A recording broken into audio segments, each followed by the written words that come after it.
तो स्टूडेंट, जो last class में हम लोगों ने वेरिएबल्स के कंसेप्ट को समझा था, और आज हम लोग पढ़ने वाले हैं comments in JavaScript. So comments क्या होते हैं? देखो, कमेंट्स आपका वो कोड होता है जो एक्चुअली में जावास्क्रिप्ट कंपाइलर उस कोड को स्किप करता है या फिर उसको रीड नहीं करता है। ठीक है। सो जनरली जो कमेंट्स लिखते हैं हम लोग किसी भी प्रोग्रामिंग लैंग्वेज में, वो सिर्फ एक एज अ डेवलपर्स को अंडरस्टैंडिंग के लिए करते हैं, ताकि सपोज करो हमारी जगह कोई नया डेवलपर्स आता है तो वो कोड को समझ सके कि आपने जो कोड लिखा है वो किस पर्पज के लिए लिखा है। ओके। सो जनरली हम लोग जावास्क्रिप्ट के अंदर दो तरीके से कमेंट लाइन लिख सकते हैं, जैसे कहते हैं सिंगल लाइन कमेंट्स, और आप कह सकते हैं मल्टी लाइन कमेंट्स। तो अगर हम लोग सिंगल लाइन कमेंट की बात करें जावास्क्रिप्ट, तो उसको हम लोग दिखते हैं डबल फॉरवर्ड स्लैश से। तो अगर हम लोग किसी लाइन को कमेंट करना चाहते हैं तो आप उसके आगे लगा दिए डबल फॉरवर्ड स्लैश, तो वो लाइन क्या हो जाएगी? Commented line. और जब आप अपने जावास्क्रिप्ट कोड को रन करेंगे ऑन ब्राउजर, तो ब्राउजर का जो कंपाइलर होता है वो कमेंटेड कोड को रीड नहीं करेगा, उसको स्किप कर देगा। The between double forward slash and the end of the line will be ignored by the JavaScript. तो जावास्क्रिप्ट क्या करेगा? उस लाइन को इग्नोर कर देगा जिस लाइन के आगे आप क्या लगा देंगे? डबल फॉरवर्ड स्लैश लगा देंगे। फॉर एग्जाम्पल, जैसे हम लोगों ने यहाँ पे एक वेरिएबल क्रिएट किया जिसका नाम रखा हम लोगों ने आई एम वैल्यू, और इसमें हम लोगों ने एक वैल्यूएशन कराई जो कि है 101।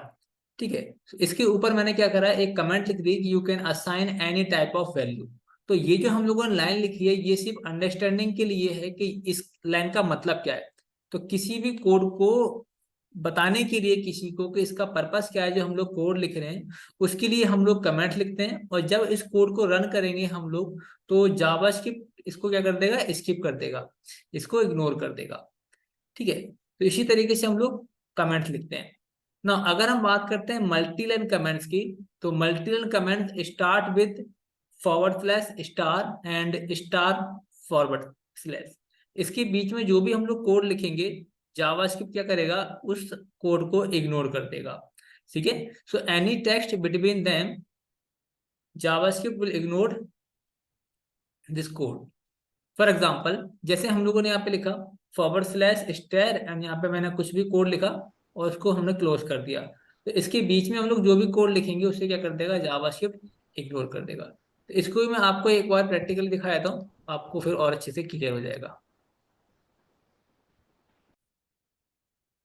ओके। सो हम लोग अपने कोडिंग वाले पार्ट में आ गए, और यहाँ पे अब सपोज करो जो मैंने कोड लिखा हुआ है, अब हर एक कोड के आगे मैंने यहाँ पे लगाया हुआ डबल फॉरवर्ड स्लैश। इसका मतलब जब मैं इस फाइल को रन करूंगा तो जावा कंपाइलर क्या करेगा कि इस लाइन को, जो कि हमारी ग्रीन कलर में जो लाइन्स आ रही हैं, इन सबको इग्नोर कर देगा, और इसके अलावा जो कोड हम जिसके आगे हम लोगों ने डबल फॉरवर्ड स्लैश नहीं लगाया उसको ये क्या करेगा? रीड करेगा। ठीक है। तो किसी भी लाइन को कमेंट बनाने के लिए आपको क्या लगाना होता है? उसके आगे डबल फॉरवर्ड स्लैश लगाना होता है।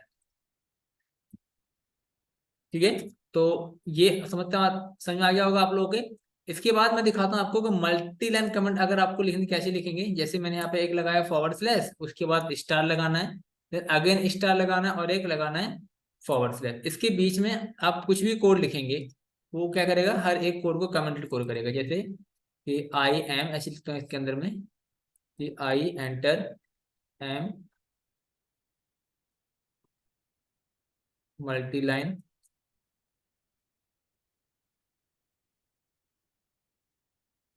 कमेंट्स। ठीक है, ये आपका मल्टी लाइन कमेंट्स हो गया। बट जैसे आपने लगाया यहाँ पे फॉरवर्ड स्लैश, और इसके बाद यहाँ पे लिखा आपने कि I am single line comment, जैसे नीचे लिखते हैं यहाँ पे I am single line comments. ठीक है। अगर हम लोग मल्टी लाइन में ऐसे लिखेंगे इसके आगे तो इसको रीड करेगा, लेकिन अगर हम लोग इसका यूज करते हैं तो हम लोग इसमें मल्टी लाइन कमेंट्स को लिख सकते हैं। तो उम्मीद करता हूँ ये चीजें आपको समझ में आ गई होंगी कि क्या होती है सिंगल लाइन कमेंट और क्या होती है multi line comments. So next topic जो है हमारा जावास्क्रिप्ट में वो है JavaScript operators. So JavaScript operators क्या होते हैं? देखो, JavaScript operators are symbol which is used to perform an arithmetic operation या एनी टाइप ऑफ ऑपरेशन। ठीक है। तो किसी भी तरह के ऑपरेशन को परफॉर्म करने के लिए हमारे पास क्या होने चाहिए? ऑपरेटर्स होने चाहिए। सो जावास्क्रिप्ट के पास मल्टीपल ऑपरेटर्स देखने को मिलेंगे आपको, जैसे अरिथमेटिक ऑपरेटर्स, कंपैरिजन ऑपरेटर्स जिसे हम लोग रिलेशनल ऑपरेटर्स भी कहते हैं।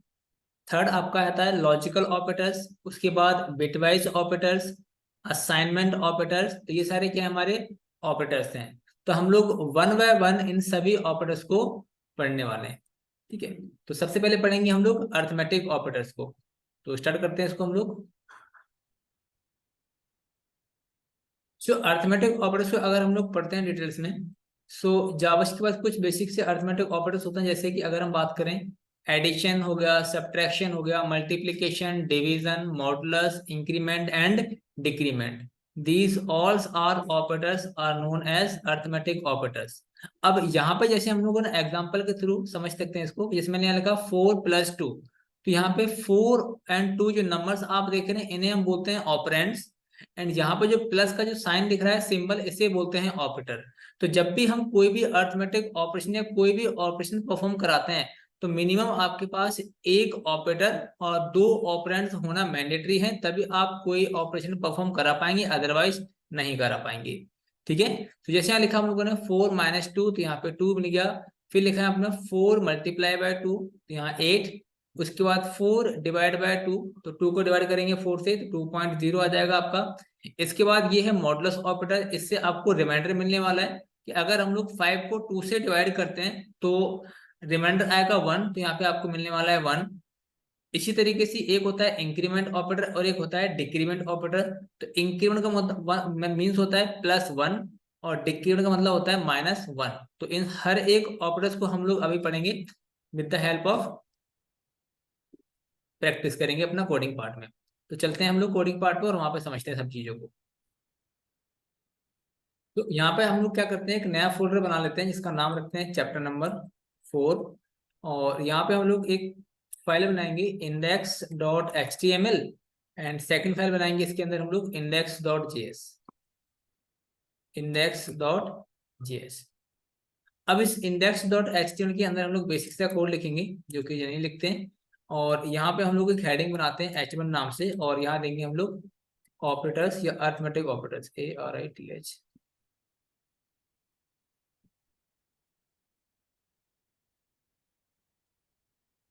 ऑपरेटर्स।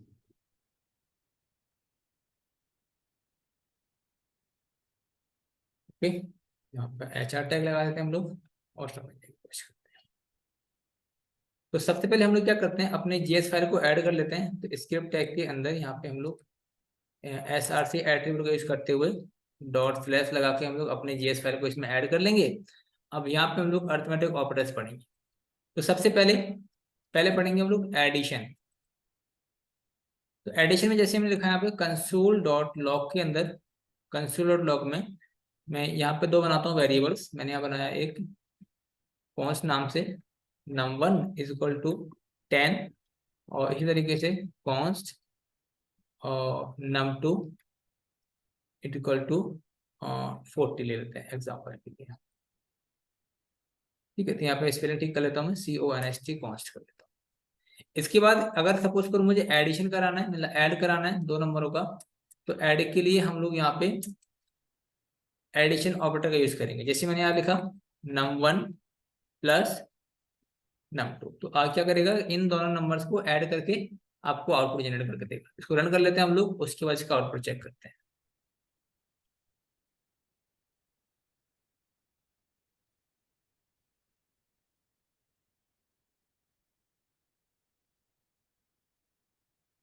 यहाँ पे आते हैं और इसका आउटपुट कहाँ पर आएगा, कंसोल में आएगा। तो हम कंसोल ओपन कर लेते हैं इसका। तो कंसोल ओपन होगा, Ctrl+Shift+I से हम लोग प्रेस करेंगे तो हमारा ओपन हो जाएगा, और यहाँ देखेंगे आप, आपको मिलेगा 50। ये देखिए, ठीक है। इसी के साथ साथ आप सपोज करो मुझे यहाँ पे माइनस करना है, तो सब्ट्रैक्शन करना है, तो इसके लिए मैं इसी को कॉपी करके पेस्ट करता हूँ, यहाँ पे लिखता हूँ सब्ट्रैक्शन। यहाँ से करते हैं num1 - num2, तो ये क्या हो जाएगा, num1 में से num2 को माइनस कर दिया जाएगा, तो यहाँ मिलेगा हमको -30। इसी तरीके से अगर मुझे मल्टीप्लिकेशन करना है, तो यहाँ पे एडिशन की जगह कर देंगे हम लोग मल्टीप्लिकेशन। यहाँ पे num1 × num2। ठीक है, तो num1 × num2 कितना हो जाएगा, 400, क्योंकि num1 कितना है हमारा नम 1 हमारा 10 एंड num 2 हमारा 40, तो 40 × 10 कितना हो जाएगा 400। इसी तरीके से अगर आपको डिवीजन करना है तो डिवीजन के लिए भी आप DIVI यहाँ पे करेंगे हम लोग, DIVI ऐसे ही होगा डिवीजन के लिए। यहाँ पे num 1/num 2, तो num 1 की वैल्यू हम लोग थोड़ा इंक्रीज कर देते हैं, यहाँ पे 100 कर देते हैं, और num 2 की वैल्यू कर देते हैं यहाँ पे हम लोग 50। इसको डिवाइड करते हैं और चेक करते हैं इसका आउटपुट क्या आता है। पहले इसको कमेंट कर देते हैं हम लोग, इसको भी कमेंट कर देते हैं, इसको भी कमेंट कर देते हैं, एंड इसको भी कमेंट कर देते हैं। तो हमें सिर्फ एक ही आउटपुट देखने को मिलेगा, डिवीजन वाला। तो यहाँ पर आएंगे और यहाँ देखेंगे एक कंप्लीट डिवाइड करके आपको वैल्यू दे रहा है, वो फ्लोटिंग पॉइंट मतलब डेसिमल पॉइंट में। इसके साथ साथ आप सपोज करो मैंने यहाँ पर डिवीजन तो कर लिया, अब मुझे रिमाइंडर निकालना है। तो उसके लिए क्या करेंगे, इसको कॉपी करके यहाँ पे नीचे कर लेते हैं यहाँ पे। इसके बाद यहाँ मैंने बनाया वेरिएबल्स, तो अब मुझे ना यहाँ पे कंसोल.लॉग में num 1 मॉडुलस करेंगे हम लोग किससे, num 2 से। तो अब इसके बाद रिमाइंडर क्या आएगा ये पता लग जाएगा हमको। तो यहाँ पे देखते हैं हम लोग रिमाइंडर, इसको सेव करेंगे और रिमाइंडर चेक करेंगे।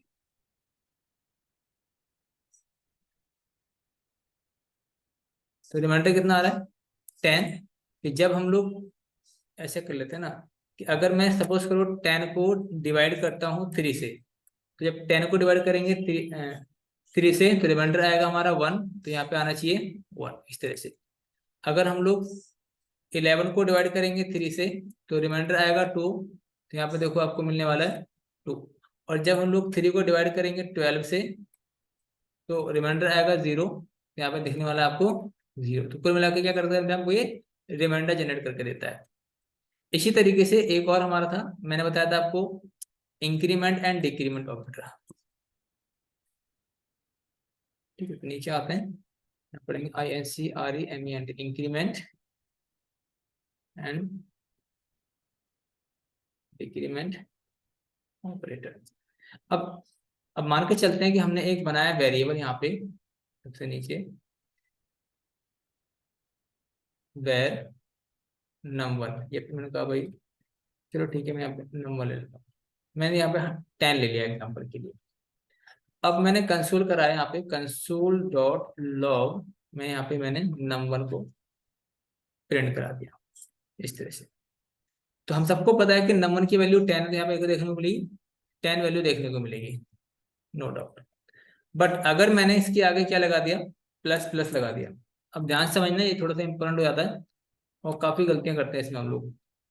तो अगर मैंने यहाँ लिखा num 1 प्लस प्लस, तो इसके बाद जो आउटपुट आएगा वो क्या आएगा, अभी भी हमारा 10 ही आउटपुट देखने को मिलेगा आपको। अब ऐसा क्यों हुआ, अगर हम लोग नंबर के बाद प्लस प्लस लगाते हैं मतलब पोस्ट इंक्रीमेंट करते हैं, तो पोस्ट इंक्रीमेंट के केस में पहले जो num 1 की जो रियल वैल्यू होगी उसको एग्जीक्यूट किया जाएगा, और एग्जीक्यूट होने के बाद num 1 में 1 ऐड कर दिया जाएगा। तो इसके बाद अगर हम कंसोल.लॉग करते हैं और num 1 की वैल्यू को प्रिंट कराते हैं, तो इस केस में आपको देखो सेकंड टाइम्स में आपको num 1 की वैल्यू कितनी मिलने वाली है, 11 मिलने वाली है। बट इसी चीज को अगर हम लोग ऐसा करते हैं कि हम लोगों ने कंसोल.लॉग किया किसकी वैल्यू को, num 1 की वैल्यू को, इस हमने क्या करा, पहले प्लस प्लस लगा दिया और यहाँ पे num 1 को शो करा दिया। तो इस केस में क्या दिखा रहा है 11। अब रीजन क्या है इसका, कि हम लोगों ने प्री इंक्रीमेंट कंसेप्ट को यूज किया है, और प्री इंक्रीमेंट का मतलब होता है कि पहले आप num 1 की वैल्यू में 1 ऐड करो, उसके बाद num 1 को एग्जीक्यूट करो।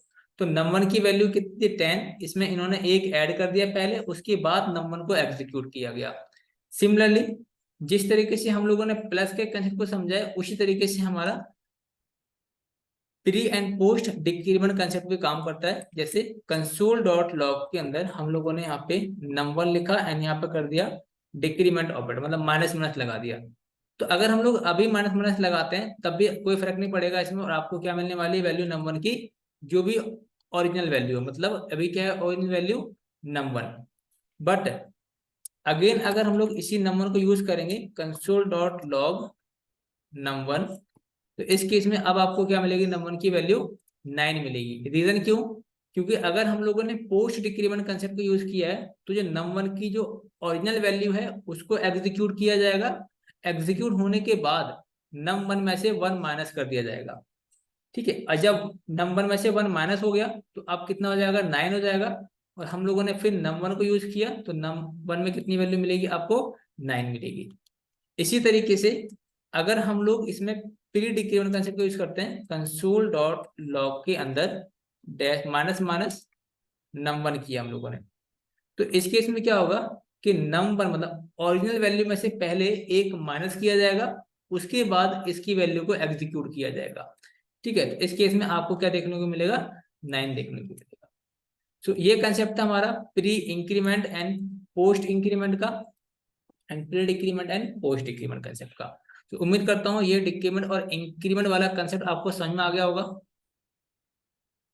तो हम लोगों ने अभी अर्थमेटिक ऑपरेटर्स को पढ़ा था, इसके बाद हम लोग देखने वाले हैं अब रिलेशनल ऑपरेटर्स।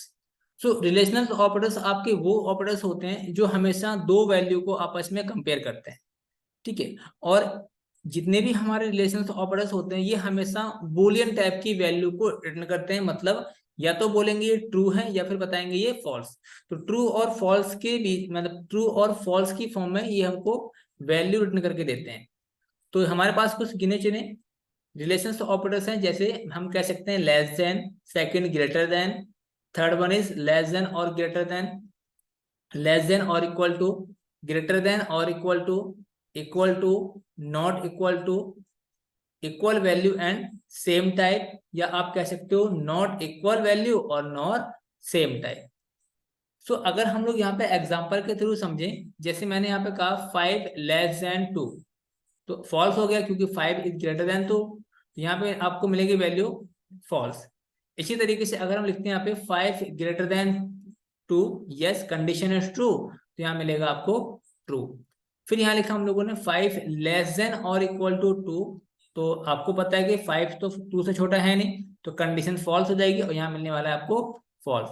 इसी तरीके से 5 ग्रेटर देन और इक्वल टू 2, तो इक्वल टू नहीं है 2 के, लेकिन हाँ 2 से ग्रेटर देन है 5 आपका, तो यहाँ मिलेगा आपको ट्रू। फिर यहाँ देखो 5 इक्वल टू ट्रू, गलत, 5 इज नॉट इक्वल टू 2, इसलिए यहाँ पे क्या आ रहा है, फॉल्स आ रहा है। फिर यहाँ लिखा हम लोगों ने 5 इज नॉट इक्वल टू 2, बिल्कुल 5 2 के बराबर नहीं है, इसलिए क्या आ रहा है यहाँ पे, ट्रू। फिर यहाँ देखो 5 ट्रिपल इक्वल 5, यस ट्रू। यहाँ लिखा 5 ट्रिपल इक्वल 5, बट ये हमारा डबल कोट में मतलब स्ट्रिंग की फॉर्मेट में, तो यहाँ दिखा रहा है false.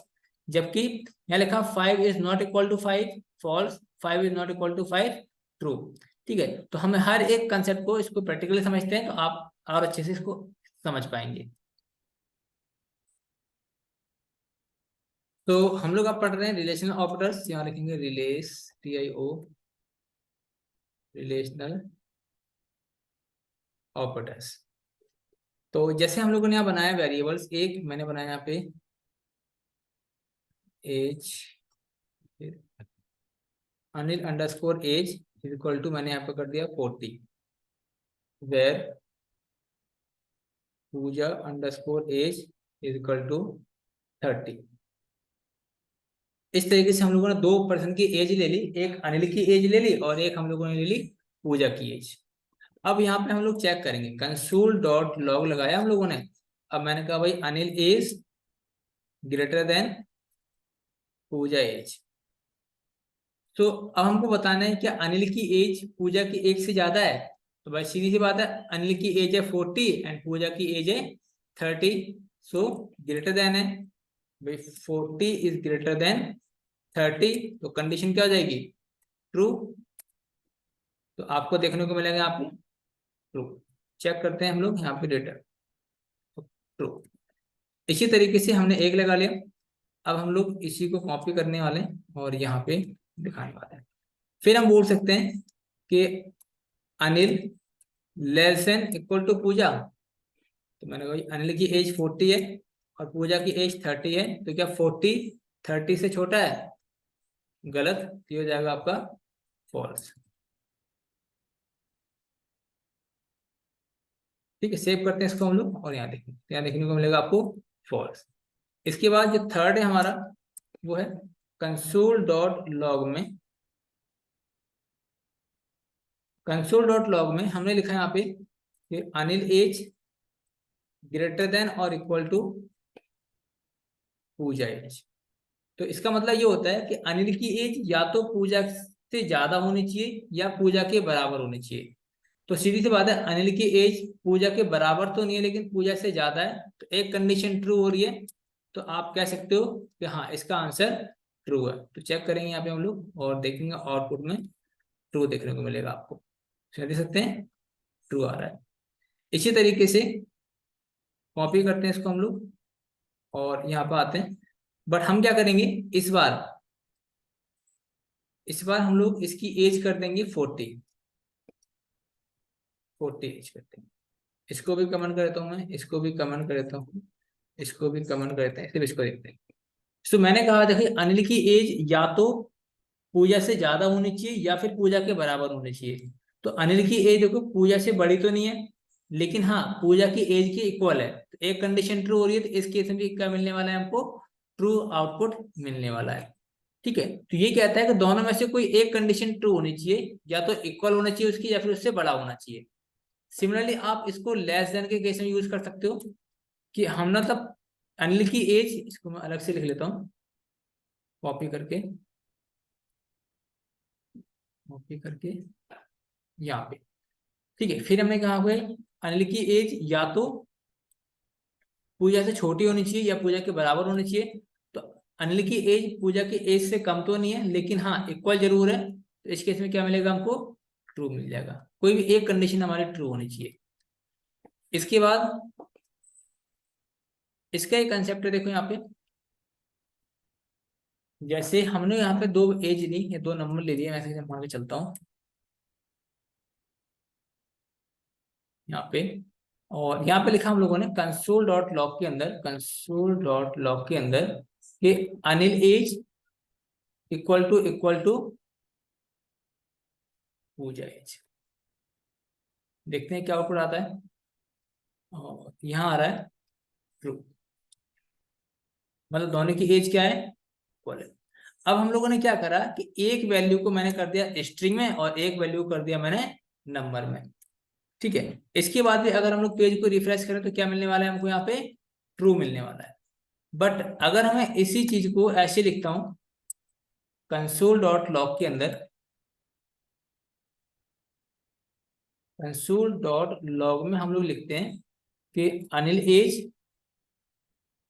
Okay triple equal Puja age. ठीक है, तो इस केस में अगर हम लोग देखें यहाँ पे, तो देखो यहाँ पे क्या मिलने वाला है हमको? फॉल्स। ठीक है, जबकि यहाँ पे क्या मिल रहा था हमको? ट्रू मिल रहा था। सो दोनों में डिफरेंस ये है, देखो अब देखो डिफरेंस हमको पता करना है कि जो हमारा डबल इक्वल होता है जावास्क्रिप्ट में, ये सिर्फ उसकी वैल्यू चेक करता है, उसका टाइप चेक नहीं करता। ठीक है, मतलब उसका डेटा टाइप चेक नहीं करता है किस टाइप का वेरिएबल है, बस उसको वैल्यू से मतलब होता है किसको? डबल इक्वल को। लेकिन अगर हम बात करते हैं ट्रिपल इक्वल की बात करते हैं, तो ये वैल्यू के साथ साथ उसका टाइप भी चेक करता है। मतलब वैल्यू तो 40 है, ठीक है, लेकिन इसका टाइप डिफरेंट है। इसका नंबर डेटा टाइप है और इसका स्ट्रिंग डेटा टाइप है, इसीलिए इस केस में क्या कर देता है हमको? ये फॉल्स वैल्यू रिटर्न करा के देता है। तो उम्मीद करता हूँ ये भी आपको समझ में आ गया होगा। ओके, सो लास्ट में हम लोगों ने देखा था कंपैरिजन ऑपरेटर्स। जो नेक्स्ट हमारा है ऑपरेटर्स, वो देखेंगे लॉजिकल ऑपरेटर्स। ठीक है, so logical operators are those operators which are used to perform when we have to need check condition more than one. So जब भी हमारे पास एक से ज्यादा कंडीशंस अप्लाई करनी होती हैं, तो उस केस में यूज करते हैं हम लोग लॉजिकल ऑपरेटर्स। ठीक है, क्योंकि अभी तक अगर हम लोग कंपैरिजन ऑपरेटर्स से वैल्यू को कंपेयर करा रहे थे, तो एक ही वैल्यू एक बार में कंपेयर करा पा रहे थे। लेकिन अगर हमको एक से ज्यादा बार आपको क्या करनी है, वैल्यू कंपेयर करानी है, तो उस केस में आप यूज कर सकते हैं लॉजिकल ऑपरेटर्स का। तो हमारे पास तीन तरह के लॉजिकल ऑपरेटर्स होते हैं जावास्क्रिप्ट में। पहला आप बोल सकते हैं लॉजिकल एंड ऑपरेटर्स, दूसरा आप बोल सकते हैं लॉजिकल और, एंड थर्ड हमारा है लॉजिकल नॉट। तो लॉजिकल एंड का जो सिंबल है वो इस तरीके से है, लॉजिकल और का सिंबल ये है, एंड लॉजिकल नॉट का सिंबल ये है। तो यहाँ पे हम लोग मल्टीपल कंडीशंस अप्लाई कर सकते हैं with the help of logical operators. अब ये होते क्या है, लॉजिकल ऑपरेटर्स कैसे काम करते हैं इसको हम लोग समझ लेते हैं। तो सबसे पहले हम बात करेंगे लॉजिकल एंड ऑपरेटर्स की। तो लॉजिकल एंड ऑपरेटर कैसे काम करता है कि ये कहता है कि अगर आपकी एक भी वैल्यू फॉल्स हो गई तो मैं अपना रिजल्ट क्या कर दूंगा, फॉल्स कर दूंगा। मतलब जैसे ऑपरेंड 1 की वैल्यू ट्रू है, ऑपरेंड 2 की वैल्यू भी ट्रू है, तब तो ये आउटपुट आपको क्या देगा, ट्रू देगा। अब ऑपरेंड 1 की वैल्यू ट्रू है, लेकिन सेकंड के केस में ऑपरेंड 2 की वैल्यू फॉल्स, तो क्या मिलने वाला है आपको यहाँ पे, फॉल्स। इस केस में यहाँ पे अगर ऑपरेंड 1 की वैल्यू फॉल्स है एंड यहाँ पे ऑपरेंड 2 की वैल्यू ट्रू है, तो इस केस में भी एक वैल्यू फॉल्स होगी आपकी, तो यहाँ पे क्या मिलने वाला है आपको, फॉल्स ना। ऑपरेंड अगर हम लोग लास्ट देखते हैं, ऑपरेंड 1 फॉल्स, ऑपरेंड 2 फॉल्स, अगर दोनों ही फॉल्स हैं तब भी क्या मिलने वाला है आपको, फॉल्स। तो कुल मिला के इसको हम लोग एक लाइन में याद रख सकते हैं कि अगर आपकी एक भी वैल्यू फॉल्स होती है तो आपका आउटपुट फॉल्स हो जाएगा, अदरवाइज ट्रू होगा। सेम अगर हम लोग और कंसेप्ट की बात करें तो और क्या काम करता है, इसका कंसेप्ट होता है जनरली कि अगर आपकी एक भी कंडीशन ट्रू रहती है तो मेरा जो आउटपुट रहेगा वो ट्रू रहेगा, अदरवाइज फॉल्स रहेगा। तो आप सबको पता है कि फर्स्ट वाले केस में देखो इसकी वैल्यू ट्रू है तो आपको ट्रू मिलेगा, सेकंड वाले केस में देखो इसकी ट्रू वैल्यू है तो आपको ट्रू मिलेगा, थर्ड वाले में इसकी वैल्यू ट्रू है तब भी आपको ट्रू मिलेगा, लेकिन लास्ट वाले में तो एक की वैल्यू ट्रू नहीं है, तो इस केस में आपको ये फॉल्स वैल्यू रिटर्न करके देगा। जो लास्ट हमारा है नॉट ऑपरेटर, ये क्या काम करता है कि अगर आपकी वैल्यू ट्रू होती है तो उसको फॉल्स कर देगा, अगर आपकी वैल्यू फॉल्स होती है तो उसको ट्रू कर देगा। तो इस तरीके से वाइस वर्सा काम करते हैं ये। ठीक है, तो उम्मीद करता हूँ थ्योरी वाला पार्ट आपको समझ में आ गया होगा। फिर हम लोग क्या करेंगे, अब प्रैक्टिकल पे काम करेंगे। देखिए, अब देखेंगे हम लॉजिकल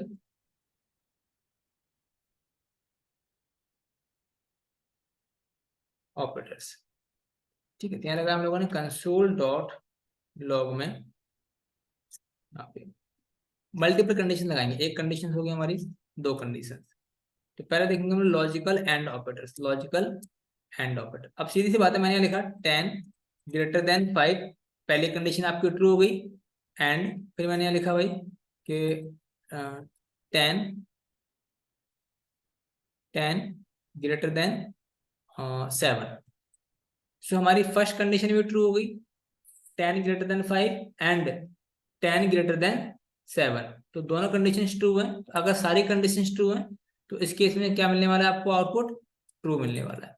बट अगर हम लोग इसमें एक भी वैल्यू फॉल्स कर देते हैं, जैसे मैंने यहाँ पे लिखा भाई, यहाँ पे लिख देते हैं कि 10 ग्रेटर देन 50, तो पहली कंडीशन आपकी फॉल्स हो गई, सेकंड कंडीशन ट्रू है, उस केस में क्या मिलने वाला है हमको, यहाँ पे फॉल्स मिलने वाला है। सिमिलरली अगर हम लोग यहाँ पे आते हैं, पहली कंडीशन ट्रू रखते हैं, इस बार सेकंड कंडीशन को फॉल्स कर देते हैं, मतलब 10 इज ग्रेटर देन 70, तब भी आपको फॉल्स रिजल्ट ही मिलने वाला है। ठीक है, इसकी केस में अगर सपोज करो मैंने दोनों कंडीशन फॉल्स कर दी, मैंने कहा भाई 10 इज ग्रेटर देन 50, इसके बाद 10 इज ग्रेटर देन 70, अगर आपके दोनों कंडीशन ही फॉल्स हैं तब भी आपको आउटपुट क्या मिलने वाला है, फॉल्स ही मिलने वाला है। तो ट्रू आपको तभी मिलेगा जब सारी कंडीशन आपकी ट्रू होंगी, एंड के केस में। तो ये लॉजिकल एंड ऑपरेटर हो गया हमारा, लॉजिकल एंड, लॉजिकल एंड। इसी तरीके से हम नीचे आते हैं और देखेंगे लॉजिकल और, तो इसी को रहने देते हैं। लॉजिकल और कहता है कि अगर आपकी एक भी कंडीशन क्या हो गई, ट्रू हो गई, तो मैं अपना आउटपुट ट्रू दे दूंगा। तो यहाँ दिखाता हूँ मैं, पहले में देखो, पहले में एक कंडीशन ट्रू हो गई ये वाली, सेकंड में ये वाली कंडीशन ट्रू हो गई, तब भी आपको मिलेगा आपको ट्रू। और यहाँ पे देखो थर्ड वाले में फर्स्ट कंडीशन ट्रू हो गई तो इसका भी ट्रू बनता है, और लास्ट वाले में दोनों कंडीशन थी फॉल्स थी हमारी, तब तो ये फॉल्स मिलेगा आपको। तो देखो यहाँ पे, यहाँ क्या दिखा रहा है, 10 इज ग्रेटर देन, सॉरी मुझे और तो लगाना पड़ेगा ना यहाँ पे, तो यहाँ पे और लगा लेते हैं हम लोग, यहाँ भी और लगा लेंगे हम लोग, यहाँ भी और लगाना है आपको, एंड यहाँ भी और सेव करेंगे। तो आपका देखो true true true and false, मतलब इसके केस में दोनों कंडीशन फॉल्स हैं तभी ये फॉल्स दे रहा है, बाकी सबके लिए ट्रू दे रहा है, क्योंकि इन सब में से किसी ने किसी की वैल्यू तो ट्रू ही है। फर्स्ट वाले में इसकी वैल्यू ट्रू हो गई, सेकंड वाले में हमारी इसकी की वैल्यू ट्रू है, थर्ड वाले में इसकी वैल्यू ट्रू है। तो इसीलिए ये तीनों आउटपुट हमारे ट्रू आ रहे हैं। अब नेक्स्ट हमारा है लॉजिकल नॉट ऑपरेटर्स।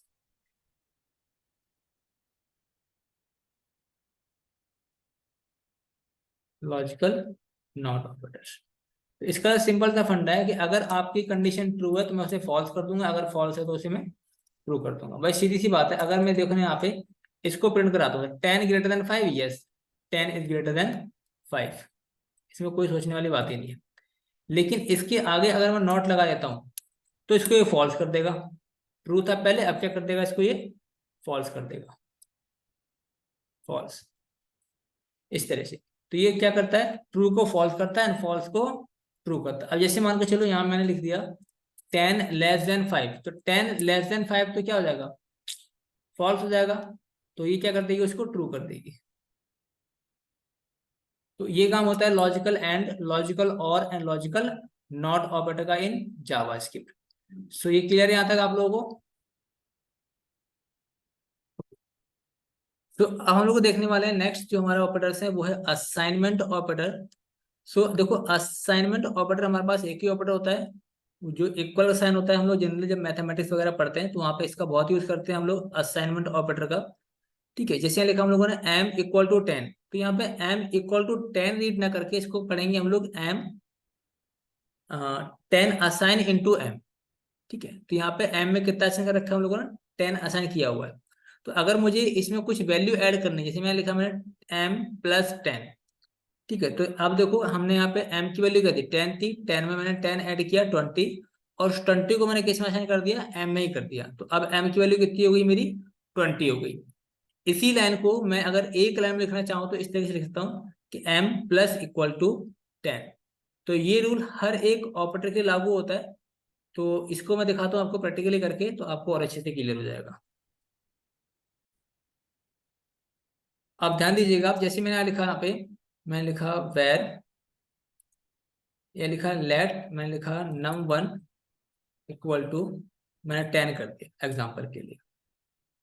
ठीक है, फिर m ले लेते हैं क्योंकि हमने वहाँ पे पीपीटी में m पढ़ा हुआ है। तो यहाँ पे m ले लिया मैंने, m assign 10, और यहाँ पे console.log में मैंने m की वैल्यू को प्रिंट करा लिया।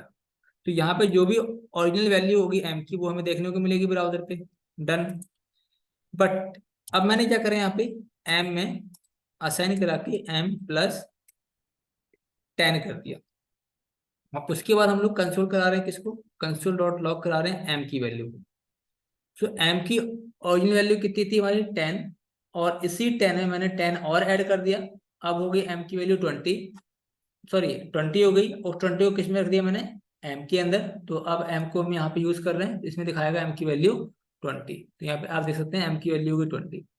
सो जावास्क्रिप्ट बोलता है कि आप इस तरह से लिखने के बजाय आप इसको असाइनमेंट ऑपरेटर की फॉर्म में भी लिख सकते, जैसे m +=10।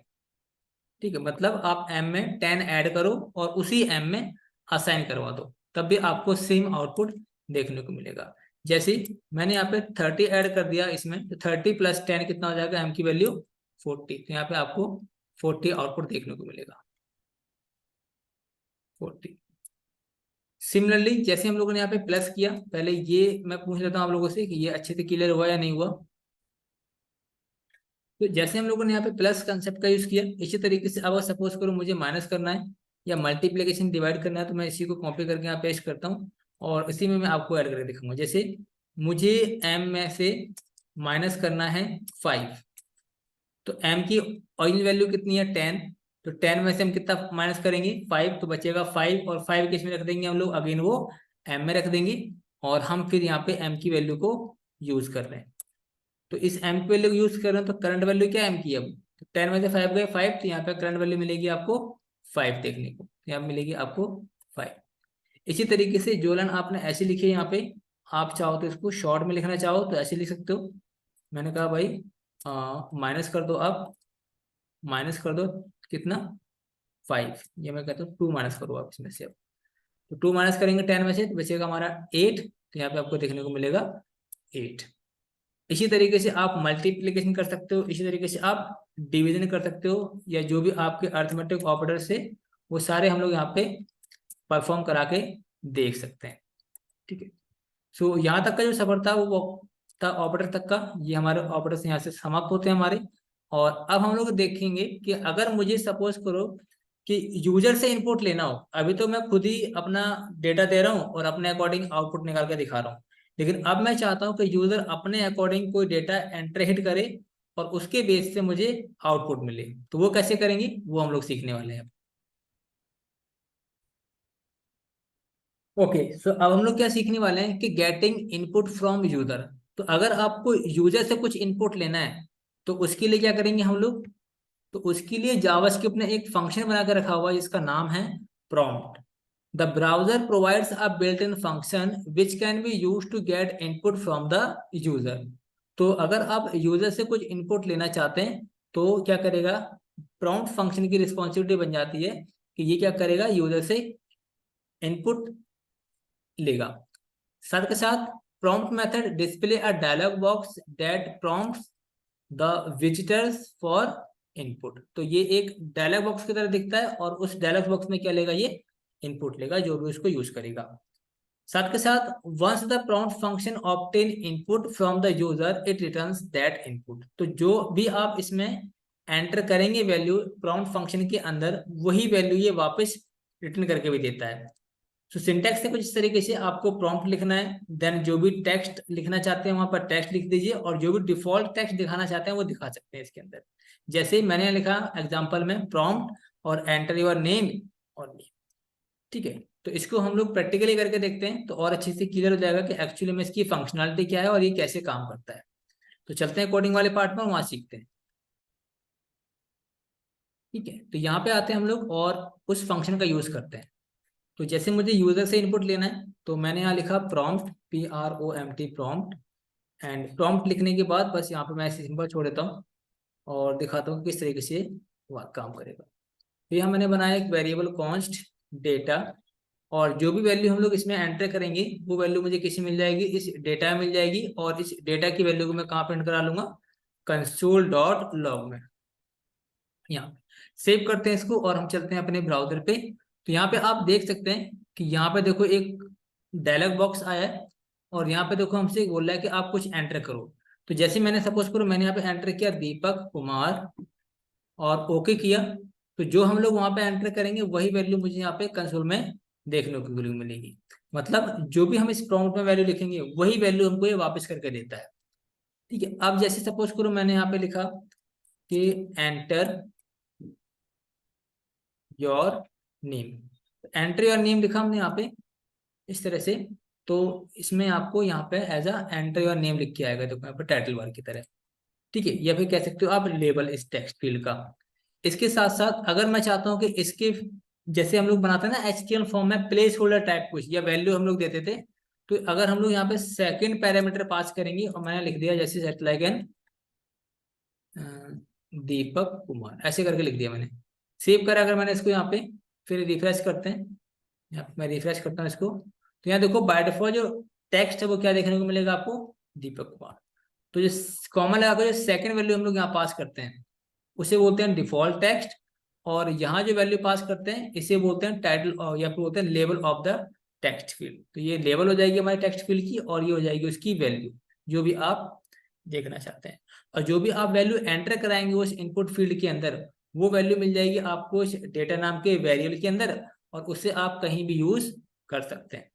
तो उम्मीद करता हूँ ये भी आपको समझ में आ गया होगा कि यूजर से किस तरीके से वैल्यू गेट करते हैं। तो अभी हमारा टास्क ये है कि हम क्या चाहते हैं कि यहाँ पे एक प्रॉम्प्ट मतलब एक बॉक्स आए और उसमें हम लोग जो भी नाम एंटर करें उस नाम को मुझे कहाँ शो कराना है, अपने इस वेब पेज पे शो कराना है। सबसे पहला छोटा सा टास्क हमारा ये है। तो इसको अचीव कैसे करेंगे, देखो सिंपल है। यहाँ पर आएंगे हम लोग HTML पेज पे और यहाँ पे मैं ना एक H1 टैग बना लेता हूँ और यहाँ लिखता हूँ नेम। स्पैन टैग के अंदर मैं यहाँ पे एक आईडी बना लेता हूँ जिसका नाम देता हूँ यहाँ पे नेम करके। आप इसका नाम कुछ भी दे सकते हैं, जैसे मैंने चलो NM दे दिया। ठीक है, सो अगर हम लोग वेब पेज पे चलेंगे और मैं इसको अभी कैंसिल करता हूँ, तो यहाँ देखो यहाँ पे नेम नाम का वो आ रहा है एलिमेंट।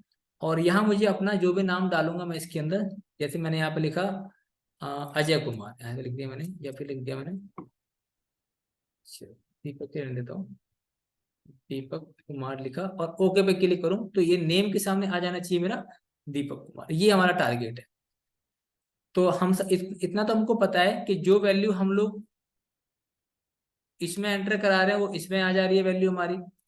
अब बस ये वैल्यू मुझे भेजनी कहाँ है, ये वैल्यू भेजनी है मुझे यहाँ पे, इस आईडी पे भेजनी है। तो देखो जावास्क्रिप्ट इसके लिए सिंपल सा मेथड देता है और वो है गेट एलिमेंट बाय आईडी। तो आपको लिखना है, देखो document dot gate element by ID, और आईडी का नाम क्या दिया था हम लोगों ने यहाँ पे, एनएम। यहाँ पे देखो इस आईडी का नाम क्या है हमारा, एनएम, और इसमें जाके आप इसकी एचटीएमएल के अंदर क्या कर दीजिए, ये डेटा सेंड कर दीजिए, DATA, दैट्स इट। ये बेसिक सा ऑपरेशन था हमारा। इतना करेंगे तो हमें हमारे अकॉर्डिंग आउटपुट देखने को मिलेगा। जैसे ये दीपक कुमार लिखा हुआ है, ओके पे क्लिक करेंगे हम लोग तो यहाँ देखो आपको मिल जाएगा दीपक कुमार देखने को। तो उम्मीद करता हूँ ये भी आपको समझ में आएगा कैसे काम करते हैं इसके साथ हम लोग। तो अगर मैं इसको परफॉर्म करने से पहले मैं इससे आपको इतना दिखाता हूँ मैं करके, document dot gate element by ID, gate element by ID,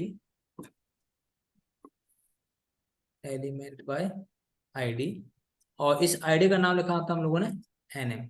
इतना लिख के मैंने यहाँ पे बस क्या लिखा, सेमीकोलन लगाया, और यहाँ पे मैं ये देता हूँ एलिमेंट, मतलब पॉइंट्स लिखा मैंने यहाँ पे और डेटा लिख दिया मैंने।